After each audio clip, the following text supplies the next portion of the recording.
is given to a deserving graduate who has shown exceptional clinical performance. It is based on professionalism, communication, clinical preparation, nursing process, and organization. Recommendations are made by their clinical instructors, patients they have cared for, or nurses they have worked with in the clinical setting.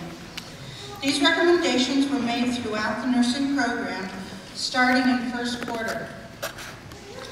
The winning graduate had recommendations from their entire second-year faculty.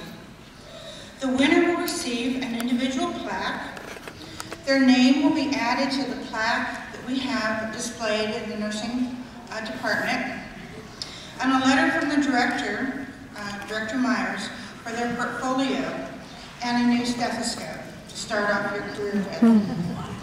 The winner for Class 113's Florence Nightingale Award is